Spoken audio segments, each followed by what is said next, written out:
자리에 앉으셔서 하나님 말씀은 요한복음 11장 39절에서 44절까지 보겠습니다.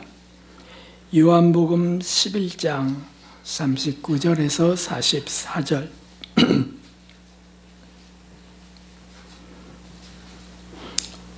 찾으셨으면 39절에서 44절까지 우리 한 목소리로 같이 읽으려고 합니다. 예수님께서 가라사대 돌을 옮겨 놓으라 하시니 그 죽은 자의 누이 마르다가 가로되 주여 죽은 지가 나흘이 되었음에 벌써 냄새가 나나이다. 예수님께서 가라사대 내 말이 내가 믿으면 하나님의 영광을 보리라 하지 아니하였느냐 하시는데 돌을 옮겨 놓으니 예수께서 눈을 들어 우러러 보시고 가라사대 아버지여 내 말을 들으신 것을 감사나이다. 항상 내 말을 들으시는 줄을 내가 알았나이다. 그러나 이 말씀하옵는 것은 둘러선 무리를 위함이니 곧 아버지께서 나를 보내신 것을 저희로 믿게 하려 함이니이다. 이 말씀을 하시고 큰 소리로 나사로야 나오라 부르시니 죽은 자가 수족을 배로 동인 채로 나오는데 그 얼굴은 수건에 쌓였더라. 예수님께서 가라사대 풀어놓아 다니게 하라 하시니라. 아멘. 할렐루야. 하나님의 풍성한 은혜와 긍휼과 신령한 은총이 오늘 예배하는 모든 이들 위해 가득 부어지기를 예수님 이름으로 축원합니다. 오늘은 갑절의 은혜를 받으십시오. 여러분들에게 축복하겠습니다. 오늘은 갑절의 은혜를 받으십시오. 예수님의 기적 중에 죽은 자를 다시 살리신 기적은 모두 3번이었습니다. 야이로의 딸을 살리셨고 또 나인성 과부의 아들을 살리셨고 그리고 오늘 본문에 마리아의 오빠 나사로를 살리시는 사건입니다. 이 나사로가 누구냐 하면 예수님과 아주 가까운 사이로서 제자지만은 그러나 예수님 친구처럼 여겨주셨던 사람이었습니다. 예루살렘에서 한 30분 거리에 있는 베다니에 집을 갖고 있는 나사로는 그 두 동생, 여자 동생 마리아와 마르다가 있었고 예수님께서 예루살렘에 들리실 때마다 가정은 문을 활짝 열어서 예수님을 섬겼습니다. 음식과 묵을 방을 내드렸습니다. 예수님을 신뢰하는 가족들이었고 사랑했습니다. 그런데 어느 날 오라비 나사로가 죽게 되었습니다. 그때 예수님은 멀리 계셔서 아무것도 할 수 없으셨습니다. 주님께 급히 비보를 전했지만은 이상하게 주님은 이틀을 더 유하시고 나타나지 않으셨습니다. 죽은 지 4일이 되었을 때 예수님께서 오시게 됩니다. 두 여인은 매우 슬퍼하고 절망했지만 주님이 내가 믿으면 하나님의 영광을 보리라 하시면서 드디어 기적을 행하시고 나사로를 환생시키셨습니다. 부패하기 시작한 이미 4일이 됐다면 부패하게 되는 거잖아요. 그 시체를 다시 새롭게 살리시는 것이었습니다. 이 기적을 일으키셨던 주님의 3마디가 있습니다. 기적의 3마디.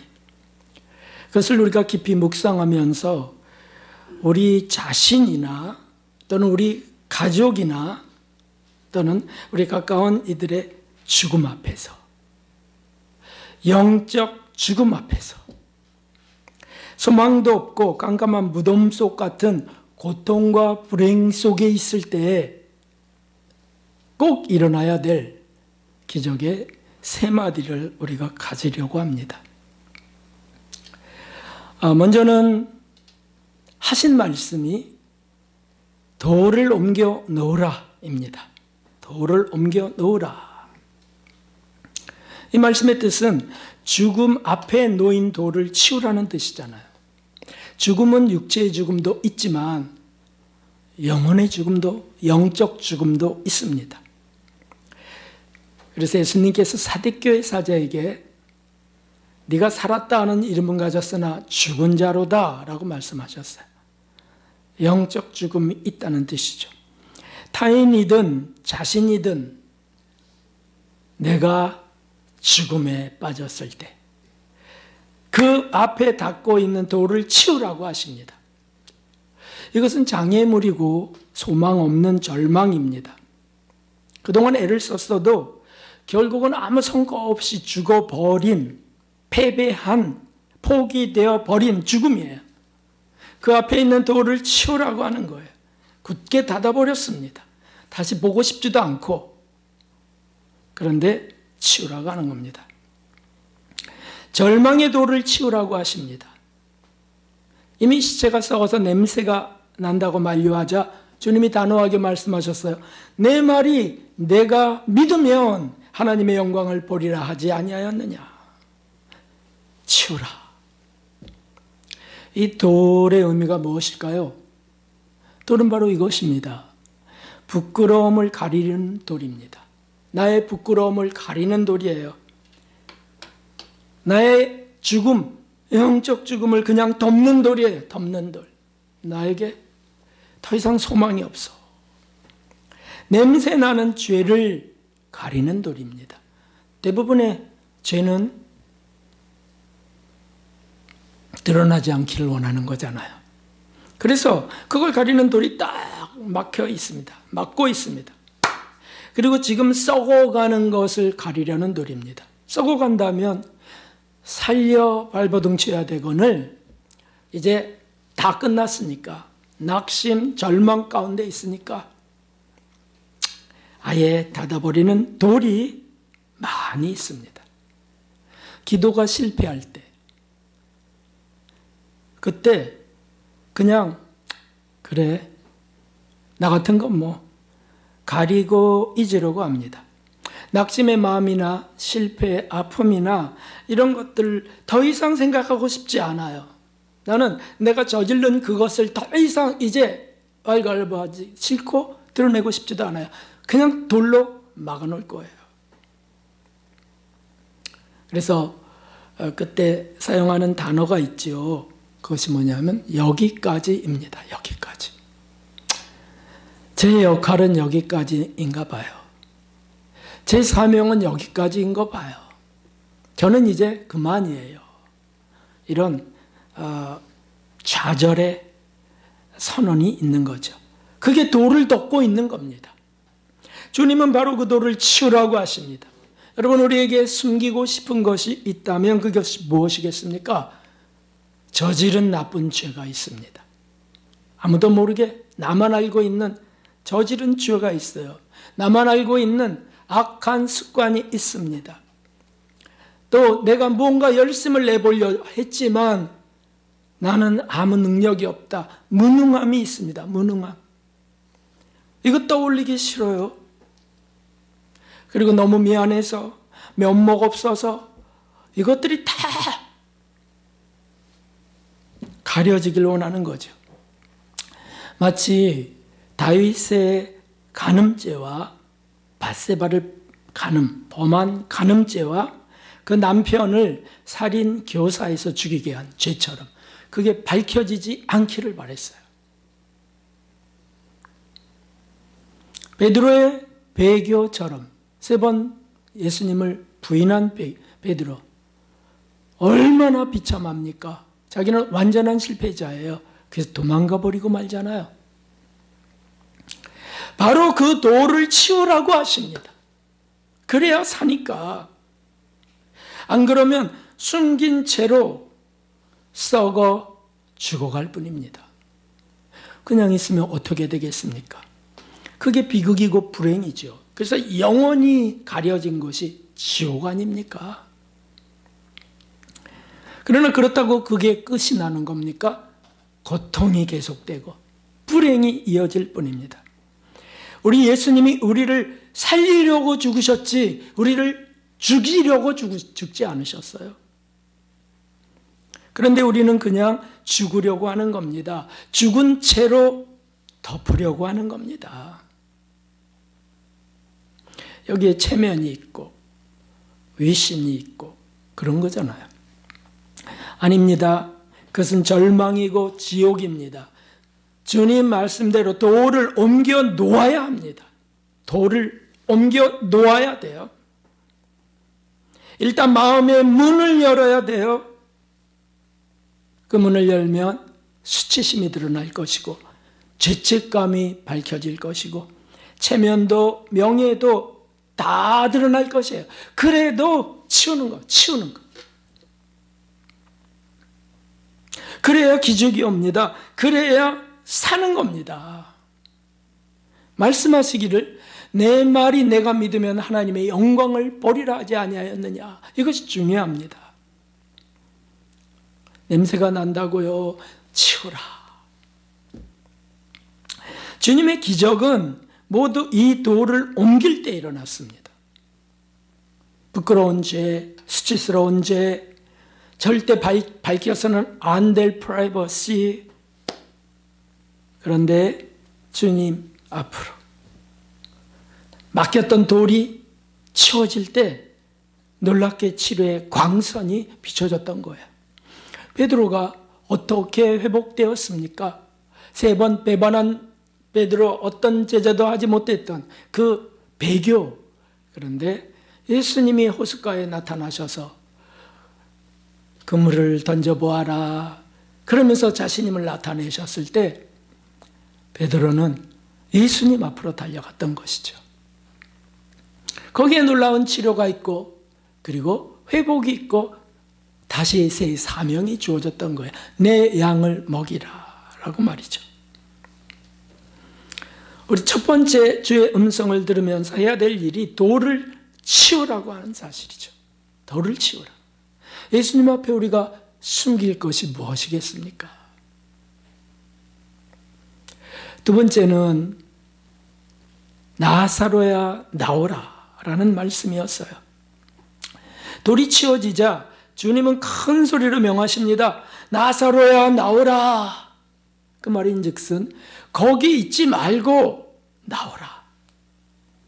어두운 곳에 있지 말고 너 숨은 곳에 있지 말고 나오라. 주님은 그 영혼을 구하시려고 나오라고 하십니다. 그래서 요나 선지자 그 사명을 던져버리고 그저 다시스로 도망가려는 그를 타고 가던 배 밑창에 숨어버린 그를 끌어내잖아요. 어떻게 끌어내셔요? 풍랑을 일으켜서, 그리고 이 풍랑이 누구 때문인지 제비 뽑아보자 해서 뽑히게 해서라도 끌어내십니다. 그것이 은혜지요. 은혜. 여기 매우 중요한 것이 있습니다. 그것은 당사자의 몫이라는 거예요. 당사자의 몫. 무슨 뜻이냐면 그 환자의 의지, 그 시체의 의지가 중요하다고 말씀하시는 거죠. 어떻게 그럴 수 있을까요? 우선적으로 주신 것이 주님의 말씀입니다. 돌은 이제 치워졌습니다. 그리고 이제 주님이 직접 말씀하십니다. 명하십니다. 말씀이 들리는 것이에요.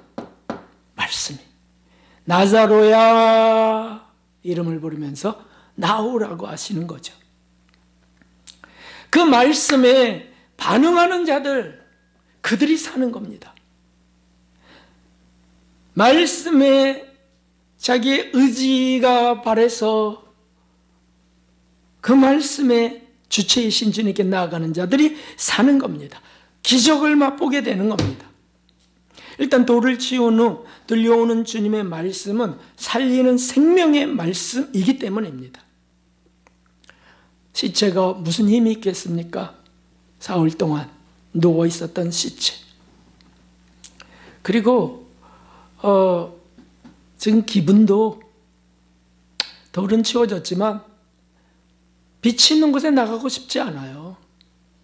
그냥 드러나 있다면 그냥 그대로 있고 싶어요. 그런데 의지를 다해서, 이것이 중요하다는 거예요. 반응하는 거예요. 반응. 주님, 주님, 주님. 그리고 말씀을 따라서 뭔가라도 움직이기 시작하면, 한 발이라도 뛰면 성령께서 어떻게 하시겠어요? 그를 동행하면서 이끌어내시는 거죠. 그러나 의지를 들이지 않으면, 그런 호소를 하지 않으면 그냥 무덤 속에 누워 있을 뿐입니다. 이것이 대단히 중요합니다. 마귀는 이것을 알기 때문에 필사적으로 방해합니다. 우리의 의지를 장악하고, 그리고 낙심 속에 그냥 던져지고 더 이상 움직이지 않도록 우울함과 비관과 좌절의 마음을 계속 강박하게 사로잡는 게 마귀예요. 우리가 알고 있는 그 프란시스 성인, 중세에 있었던 참 예수님을 가장 많이 닮았던 성인이라고 일컬어지는 프란시스코. 그의 그 주님 향한 사랑이 너무 아름다워서 많은 제자들이 그를 따르게 되죠. 그래서 12명의 제자가 생기고, 그리고는 그 소문이 또 퍼져나가니까 저렇게 신앙생활하고 싶어 해갖고 수백 명, 수천 명이 모이게 됩니다. 그런데 그때 루피노라고 하는 12제자 가운데 한 루피노라고 하는 귀족 출신의 제자가 있었는데, 그가 어느 날 무리로부터 떠나버렸어요. 프란시스가 잠깐 어디로 출타할 때 사라져버렸습니다. 그리고는 동료들이 불러도 나오지 않고 동굴 속으로 정말 들어갔어요. 나중에 프란시스가 다시 돌아왔을 때에도 안 나타나는 거예요. 가서 프란시스가 부르는데도, 루피노요, 루피노 형제요 부르는데도 안 나타나는 거예요. 아니 이게 무슨 일인가? 라고 이제 기도를 합니다. 동굴 속에서 나오지 않고 썩어가고 있는 겁니다. 그 내용이 적나라하게 자세히 기록된 게 가난한 자의 슬기라는 책인데, 제가 그것을 따왔습니다. 은둔소에서 살고 있는 모든 형제들 가운데 루피노 형제는 가장 프란시스코를 따랐던 사람이었다. 가장 스승을. 근데 몇 달 동안 프란시스코가 힘도 없고 기쁨도 없이 비탄에 잠겨 있는 것을 보게 되었다. 왜 프란시스가 그렇게 됐냐면 두 가지 이유가 있어요. 하나는 수천 명이 들어오니까 6천 명의 총회가 되니까 별의별 사람들이 다 모이는 겁니다. 지식인도 들어와, 교만한 이들도 들어와, 부자였던 사람도 들어와. 그래도 들어온 곳이 고마운데 거기서 또 자기 세력을 구축하는 사람도 있고 별의별 사람들이 다 있어요. 그리고는 스승이요, 이제 이 시대는 스승이 처음 시작할 시대와 다릅니다. 얼마나 지났다고. 그리고는 우리가 책이라도 갖고 있어야 되지 않습니까? 도서관이 필요합니다. 자기 개인의 특별한 어떤 소유들은 필요합니다. 이러면서 무소유를 주장하던 스승에게 도전하는 겁니다. 이게 시달리다 보니까 지쳐버렸어요. 그리고 또 하나는 몸의 병, 육신의 병들이 여기저기 나타나기 시작했습니다. 극도의 절제 생활을 했기 때문이죠. 그래서 잠시 떠나게 됩니다. 이제 좀 쉬려고, 영혼도 육체도. 그런데 그런 걸 보면서 이 루피노에게 마음이 흔들리는 의심이 일어나기 시작했어요. 그 비탄과 극도의 쇠약 상태는 프란시스코의 루피노에게는 거북하게 느껴졌고 부당하게 보이고 그건 의롭지 않아요. 조금씩 의심이 일어나게 되었습니다. 내가 믿고 있는 대로 프란시스코 저분이 정말 하나님의 사람일까? 이런 의심이 일어나는 거예요. 그를 따르는 것이 잘못된 일이 아닐까? 그의 그 성덕을 너무 빨리 믿었던 것은 아닐까?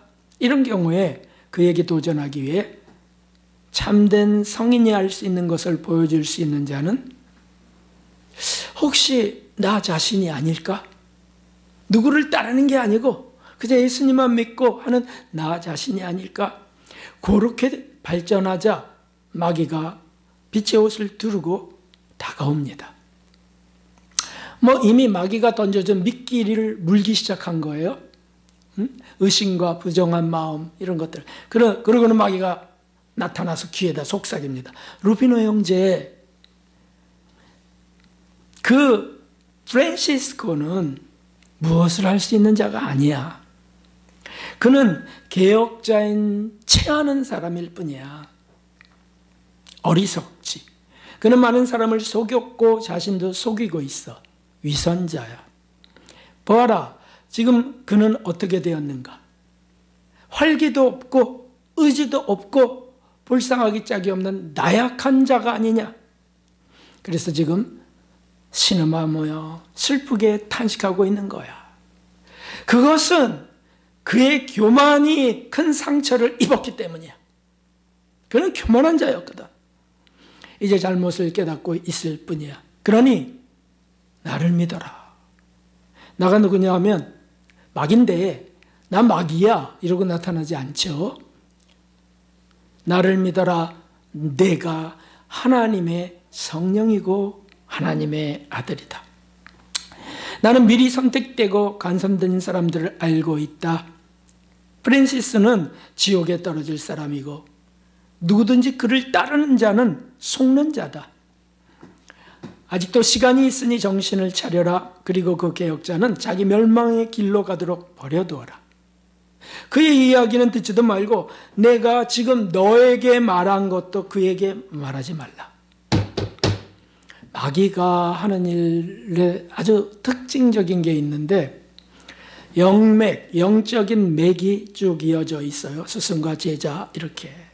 근데 그걸 중간에서 자르는 겁니다. 마귀가 하는 일이에요. 그래서 어떻게 속삭이냐면 다 그렇게 해요. 어떻게 하냐면 이거 스승에게 말하지 마. 너에게만 내가 주는 거야. 너와 나 하나님과 사이의 비밀이야.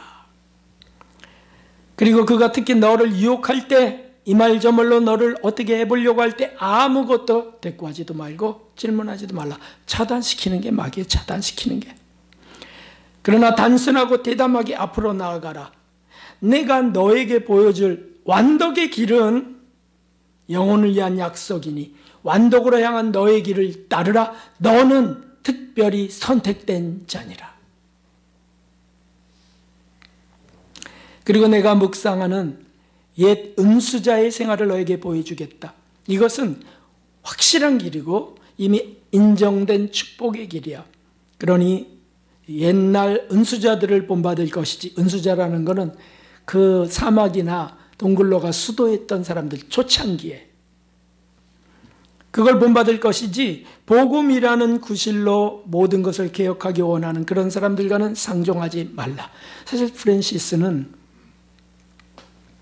과거 안토니오 시대처럼, 그러니까 초대교회가 끝나고 잠시 뒤에 왔던 그 초기 수도자 생활, 그것이 중심이 아니고 예수님이 중심이신 사람이었어요. 프란시스는 십자가 복음이 중심이었던 참 믿음의 사람이었다고요. 근데 이런 은수자들은 자칫 잘못하면 자기 의가 중심이 돼요. 내가 이렇게 금식했어, 내가 이렇게 절제했어, 이런 게 자기 중심을 사로잡아요. 율법주의가 되는 거죠. 근데 프란시스는 그렇지 않았는데 다시 글로 돌아가라고 마귀는 말하고 있는 거예요. 너가 애써서 힘있게 하는 그것이 너를 구원할 것이야. 그리고는 루피로의 눈에는 악한 마귀가 두른 빛의 망토가 훌륭하게 비춰졌습니다. 마귀는 착시, 현상을 일으키니까. 그게 진짜 하나님의 빛처럼 보였습니다. 루피로는 현혹되었고 미혹되었고 황홀해졌습니다. 황홀해진 것이 무엇일까요? 내가 간택돼서 선택됐어. 자기 명예욕이 아주 황홀하게 되는 것이었습니다. 그리고는 믿습니다. 뭘 믿냐면 하나님이 그 무리, 그 율법적 무리에서 나를 빼내신 거야. 감사합니다.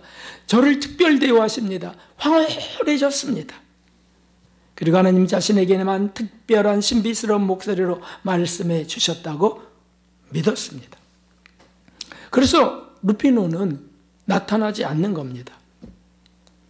나 혼자 있는 완전한 고독이 이것이야말로 참된 성화의 길이야. 아무도 필요 없어. 이제 사람은 필요 없어. 나 혼자 주님과 독대할 것이야. 얼마나 위험한 건지요.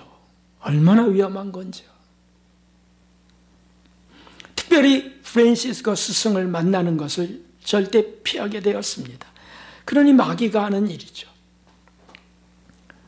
그는 스승에 대한 모든 신뢰를 잃어버렸고 저기서 프란시스가 찾으러 또 옵니다. 그러면 도망가 버리고 말았습니다. 그냥 무덤에 갇혀서 썩어가고 있었습니다.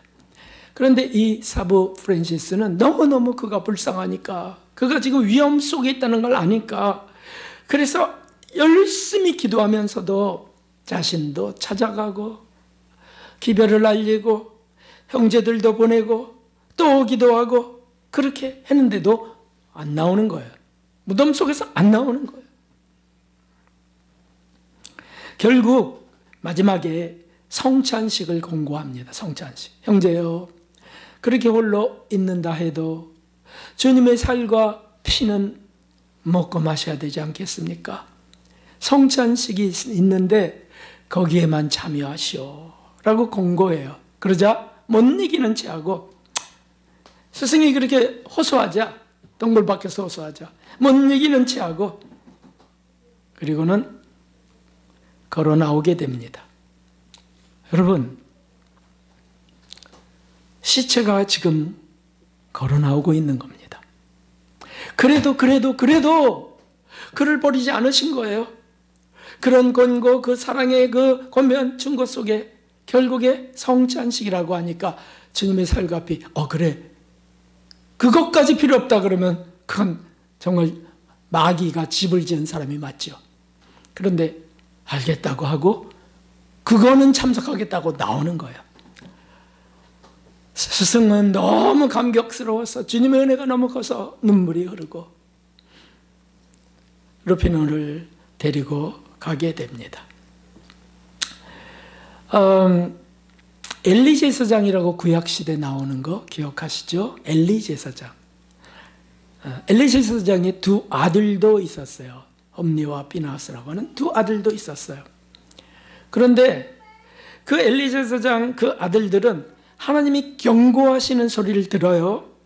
성막에서 범죄하지 말라, 성물을 도적질하지 말라, 이런 것들을 했는데도 두 아들은 그저 좋은 고기가 들어오면 뚝 떼어내서 갖다 팔고 돈으로 만들어가고, 그 아버지는 그걸 알면서도 얘들아 그렇게 하지 말라 이렇게만 하는 거예요. 그거는 죽임을 당해야 될 죄예요. 돌로 맞아 죽어야 돼요. 낭떠러지게 떨어뜨릴 율법대로라면 그런 죄예요. 그런데도 아들들아 그래야 하지 말라 이러고만 있는 거예요. 하나님은 경고하셨는데 그냥 놔둬요. 죄는 계속 저질러집니다. 블레셋과의 전쟁이 있을 때 두 아들이 참여하게 되고 두 아들이 한 날 죽습니다. 그 소식이 엘리 제사장이 들리자 엘리 제사장이 전쟁의 소식을 들으려고 했다가 의자에 앉아있다가 그 비보를 접하면서 놀래서 깜짝 놀라서 뒤로 넘어지고 목이 부러져 죽습니다. 한날에 세 부자가 죽은 거예요. 왜 이런 일들이 있습니까? 주의 말씀이 들렸는데 의지를 바라지 못했던 거예요. 그냥 사단에게 그냥 빼앗겨버린 것대로 그냥 있었던 거예요. 하지만 주님의 제자들, 특별히 베드로를 보십시오. 어떻게 했다고요? 주의 음성 주님이시다라고 하자 그냥 겉옷을 걸치고는 바다로 뛰어내려서 예수님께로 나아갑니다.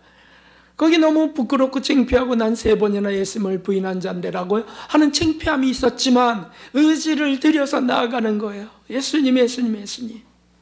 그리고는 예수님에게 그는 놀라운 용서를 받고 새 사명을 받습니다. 예수님께 나와 치료받았던 사람들은 다 어떻게 됐다고요? 돌을 치운 사람들이요, 그리고 예수님의 음성을 들으면서 내 믿음이 너를 구원하였느니라 라고 할 때 눈이 열리고 병들이 떠나가고 마귀가 쫓겨나갔습니다. 기적이 일어났습니다. 의지를 다해 예수님 앞에 나아가 예수님의 발을 눈물로 닦였던 여인도 있었어요.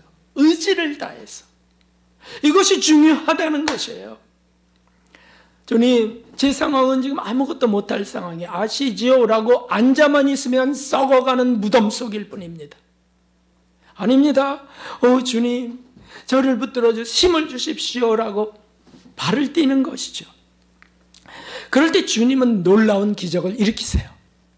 한번 같이 고린도서 5장 17절 읽어봅시다. 그런즉 누구든지 그리스도 안에 있으면 새로운 피조물이라 이전 것은 지나갔으니 보라 새 것이 되었도다. 아멘. 여러분, 이 말씀이 한 번 단회적인 말씀이라고 생각하십니까? 우리는 예수님 이름으로 구원됐으니까 우리는 새로운 피조물이 되었어, 이제 끝, 이런 겁니까? 아니요. 이거는 단회적 사건이 아닙니다. 지속적인 기적이에요. 지속적으로 우리 삶 속에서 일어나는 거예요. 오늘도 내일도 모레도 말씀을 듣고 의지를 들여 주님을 따르려는 자들의 계속해서 일어나는 연속적 기적을 말씀하고 있습니다. 보라 새 것이 되었도다.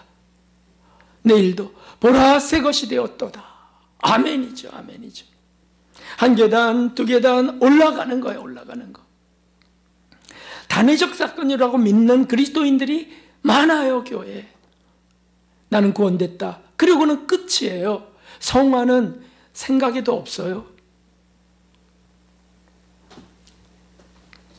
한 말씀을 더 같이 읽어보겠습니다. 에베소 4장 22절.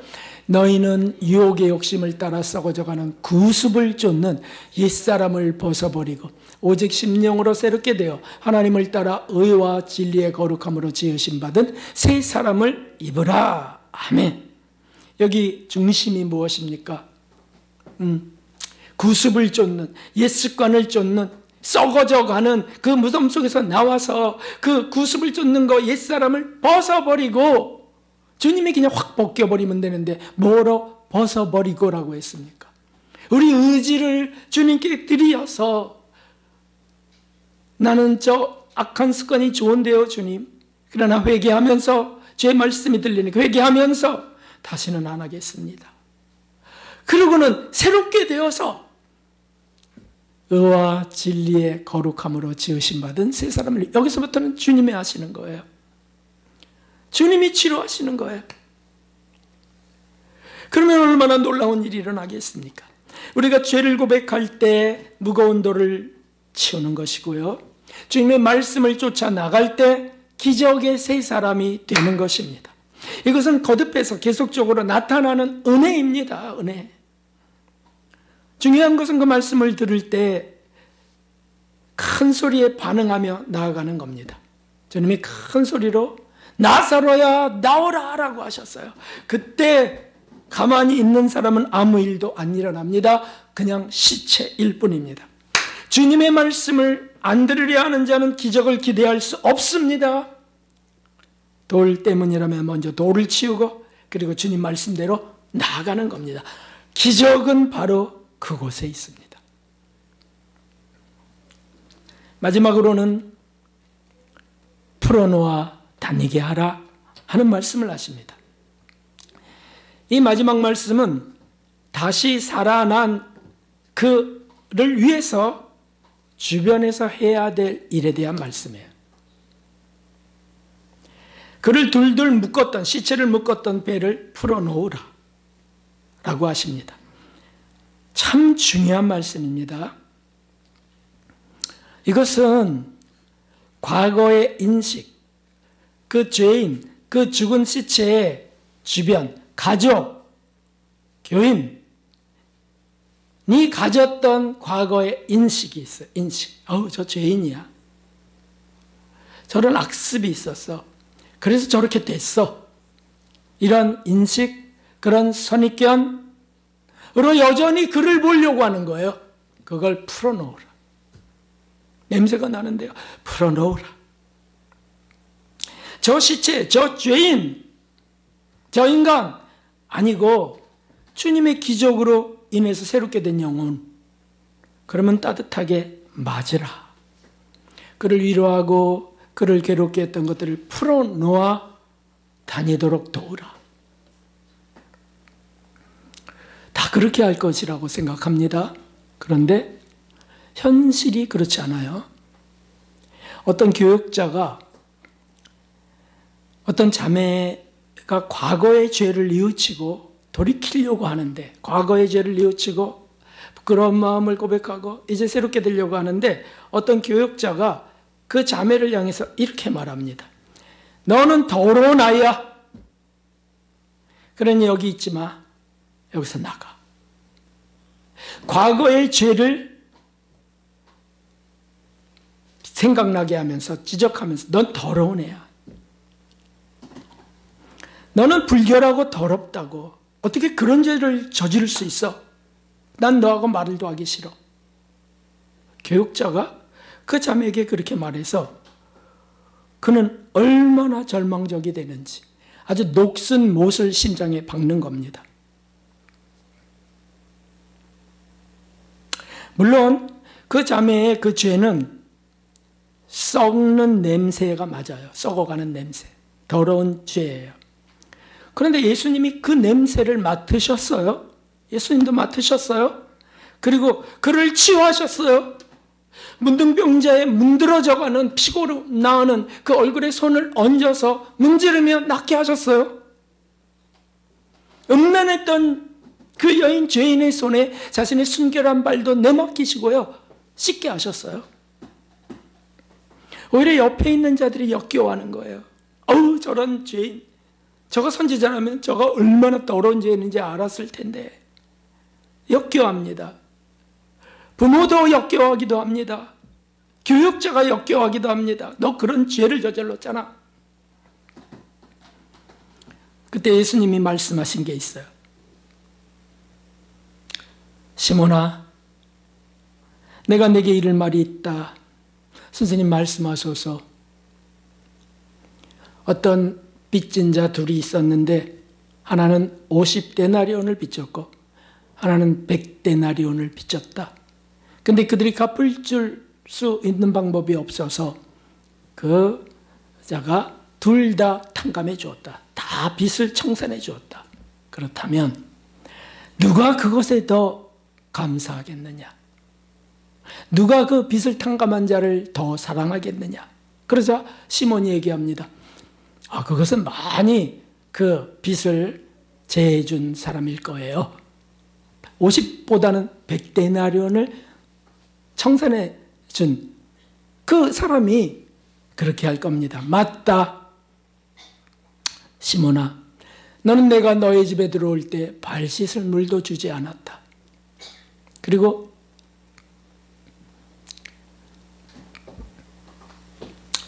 마실 물도 주지 않았고, 그런데 이 여인은 내가 들어올 때부터 울며 나와 내 발을 눈물로 닦였다. 누가 더 사랑할까? 시몬아, 이 여인이 너보다 더 죄를 많이 졌어. 그런데 그것을 나와서 나한테 나와 고마워서 그것을 용서한 내게 나와서 내게 발을 닦이는 거야. 너는 발 씻음을도 주지 않고 발을 닦이지도 않았고. 죄가 많이 용서받은 사람이 더 많이 사랑하느니라. 여인아, 네 죄가 사하여졌느니라 라고 말씀하신 사건이 누가복음에 나옵니다. 그렇죠. 판단하는 죄가 있어요. 여전히 정죄하는 바리새인들이 있습니다. 그것은 시체를 묶은 배를 그대로 두기 원하는 자들입니다. 너는 그 속에서 그냥 썩어 죽어. 나오지 마. 우리 순결한 단체에, 거룩한 단체에 나오지 마. 너는 그냥 죽어버려. 라는 거와 뭐가 다르겠습니까?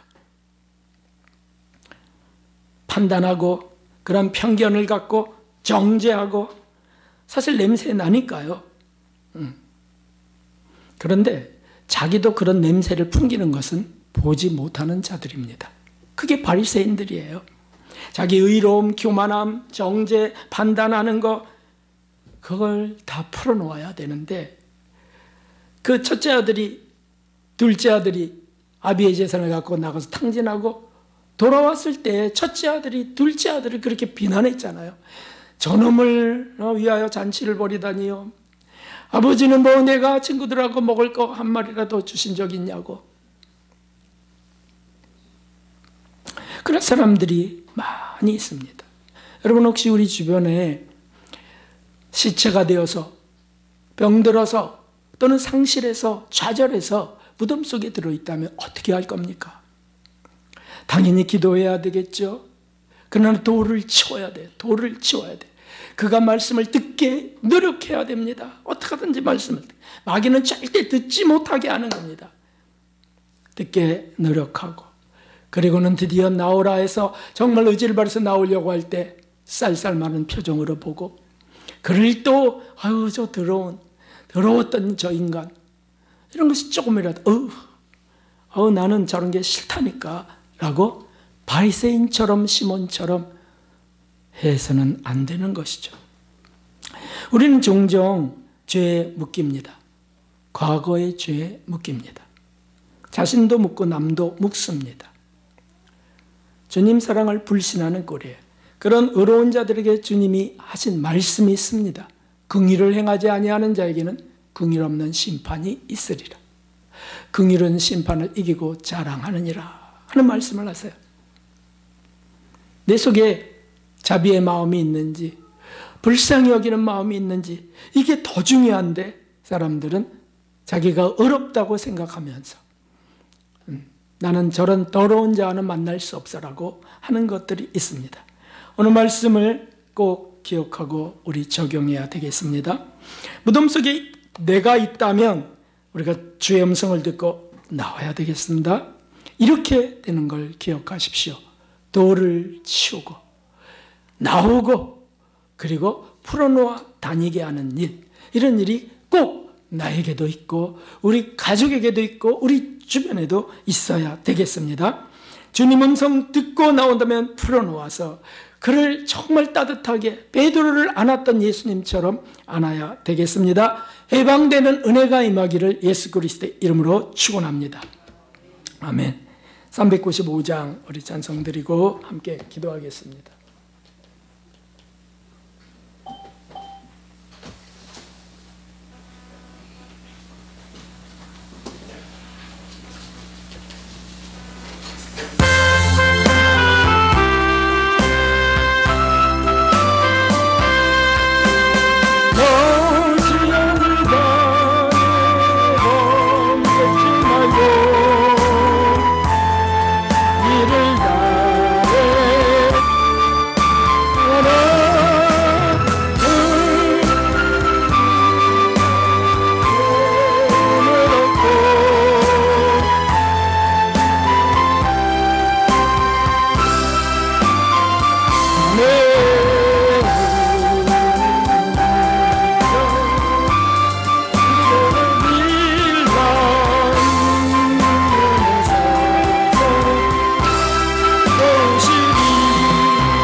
주님 한 번 부르고 함께 기도할 때 우리 그 자매를 위해서도 기도합시다.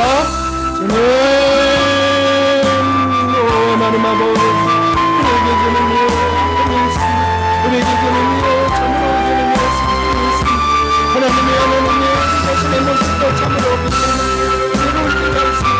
우울함에 빠질 때가 있고 주님이여 어디로 떠나고 싶을 때가 있습니다. 주여 불쌍히 여겨주시오. 하나님 일어나 주님이여 내가 가운데 하나님이여 사랑하는 딸이 하나님 아픔이 있습니다. 하나님 명예를 제대로 내가지고 주님의 동기에 주시오. 아버지여 주님 사랑합니다. 주의 말씀을 믿나요. 하나님의 모든 애들을 치유하셔서 오늘 치우게 하여 주시오. 하나님이여 나오라는 음성이 들리게 하여 주시오. 주의 음성을 듣게 하여 주시오. 그리고 주님의 저를 나오게 하시오. 하나님의 돌려의 전쟁에 냈던 것들을 주님이여 불어나다니게 놀라운 역사가 기적이 있게 하여 주시오. 하나님의 영혼을 영원들어라 그 가족 하나하나 가지고 벗어나는 은혜가 되기를 원하는 주님이 그런 자녀를 위하여 주님의 기도하오니 그 가족을 위하여 기도하오니 성화학과를 위하여 기도하오니 주여 불쌍히 여겨주시고 하나님의 침체된 영혼이 다시 소생하고 일어나는 역사 있게 하시고 무덤에 있는 신체 건강하는 역사 있게 하여 주시고 성받은 것이 아무런 역사 있게 하여 주시고 세살이 되게 하여 주시고 하나님의 옛사람은 은혜가 벗어버리고 구습을 쫓는 것들이 다 물러가게 하시고 세사람이 되도록 이끌어 주시고 하나님이여 하나님의 사랑을 더 많이 받았기에 그 앞에 더 많은 신을 여기 세게 하여 주시고 여기 주님의 하나님의 은혜가 임하였나이 여기 주님이여 하나님의 우리에게 돌아온 것들을 주시오. 하나님의 우리 아픈 기도를 받아주시옵소서. 하나님의 우리에게 그의 슬픔을 받아주시오. 하나님 주님의 역사에 주시옵소서. 하나님 주님의 문중에 우리를 주시오. 불쌍히 해주시고 그를 살려 주시옵소서. 그를 살려 주시오. 하나님의 구원을 주시오. 우리에게도 주님이여 하나님과 싸움이 주님 용서해 우리가 저가지고 하나들 주님의 살려주시고 혹여나 자녀를 키울 때에 주님의 무덤 속에 들어가 있던 자녀를 건져내는 역사 있도록 이끌어 주시오. 하나님 실패하고 자살하고 낭만하고 낙심하게 하나님이여 자살의 충분히 우리를 불러주시고 건져주시오. 우리를 불러주시고 건져주시오. 건져주시오. 하나님의 아버지 우리를 하나님을 이끌어 주시오.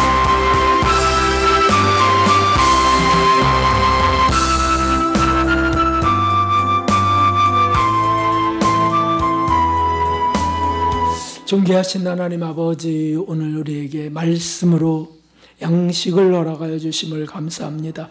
오늘 말씀대로 주의 명대로 따르게 하여 주시고 하나님 가려졌던 감춰졌던 돌들 그 가렸던 것들을 치우고 주의 말씀을 따라 나오며 그리고 주변에서 그를 풀어놓아 다니게 하는 역사가 우리 교회 가운데 있게 하시고 하나님 아픈 가운데 있는 이들의 가정 위에 있게 하시고 그 시체 위에 있게 하여 주시옵소서. 참으로 여기 주님 사랑하는 이들을 모아 함께 기도하게 하시는 줄 믿사오니 응답하여 주실 줄 믿고 감사드리며 귀한 예물도 그렇게 올렸사오니 주님이여 그렇게 갑절의 은혜와 복을 허락해 주시옵소서. 감사드리며 예수님의 이름으로 기도하옵나이다. 아멘. 네, 우리 옆분들과 인사하겠습니다. 여호와 샬롬. 잘 오셨습니다. 네, 감사합니다. 잘 오셨습니다. 사순절 세 번째 주입니다. 이제 조금만 더 가시면 부활절을 맞습니다. 부활절에 어떤 일을 이루실지 정말 기대됩니다. 그러니까 끝까지 계속해서 기도해 주시고요. 고난에 참여하시면 되겠습니다. 또 우울함 같은 것들 일어납니다. 또 허무함 같은 거, 비관적인 생각 같은 거 일어납니다. 그거 그대로 주님께 올려드리는 겁니다. 나의 이 상실된 마음 그대로 받아주세요. 그리고는 영혼을 구원해 주세요. 이렇게 기도하는 겁니다. 박자매님은 영성 수련원에서 이 목사님과 함께 사순절 동안 기도의 시간을 갖기로 했고요. 지금 좋아지고 있다 그래요. 그거를 직접 기도하는 아주 은사자들이 불쌍하니까 그 감동을 주셔서 기도하게 하셔서 토하기도 하시고 토하게. 토한다는 거는 기도할 때 토한다는 거는 뭔가 나간다는 뜻이거든요. 구역질 난다, 뭐 침이 계속 나온다 이런 것들 그런 일들이 지금 있어요. 그래서 드디어 역사하기 시작하시는구나. 너무 감사드리고요. 우리는 그렇게 기도하는 겁니다.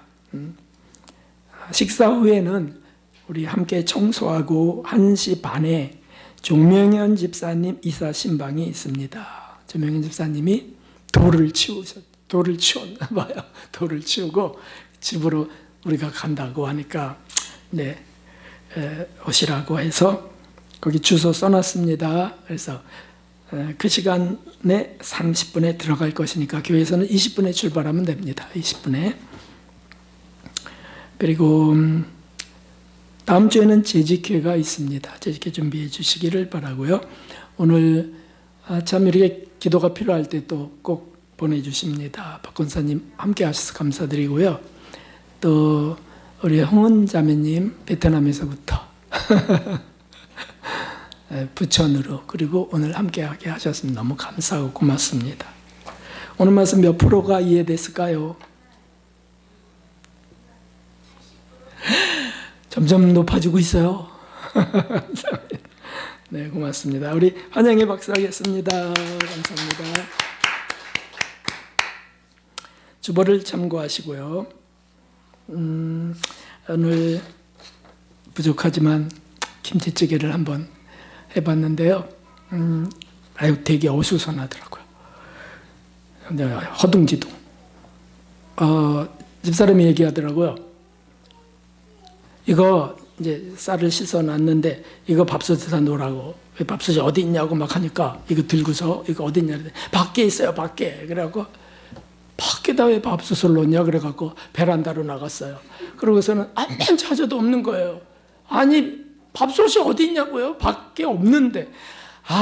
거기 말고 저기 예성계 식사하는 그 방이에요. 그게 왜 바뀌냐고. 그런 에피소드도 있었습니다. 저 사람은 뭔가 고소한 것 같아요. 그래갖고 얼굴이 환하더라고요. 그냥 이거저거 시켜가면서. 어쨌든 참 감사했습니다. 이제 일어나셔서 주기도 드리신 뒤에 축도로 마치겠습니다. 하늘에 계신 우리 아버지시여, 이름이 거룩히 여김을 받으시오며 나라의 임하옵시며 뜻이 하늘에서 이루어진 것 같이 땅에서도 이루어지이다. 오늘날 우리에게 일용할 양식을 주옵시고 우리가 우리에게 죄 지은 자를 사하여 준 것 같이 우리의 죄를 사하여 주옵시고 우리를 시험에 들게 하지 마옵시며 다만 악에서 구하옵소서. 특히 나라와 권세와 영광이 아버지께 영원히 있사옵나이다. 아멘. 이제는 우리의 구주 예수 그리스도의 무한하신 은혜와 하나님 아버지의 헤아릴 수 없는 사랑과 성령 하나님 함께 하시며 회개케 하시며 또 전진하게 하시는 놀라운 은총이 오늘 예배드린 이들 또 아픈 영혼들 가정들 머리 위에 이제로부터 영원까지 함께 하시기를 진심으로 축원하옵나이다. 아멘.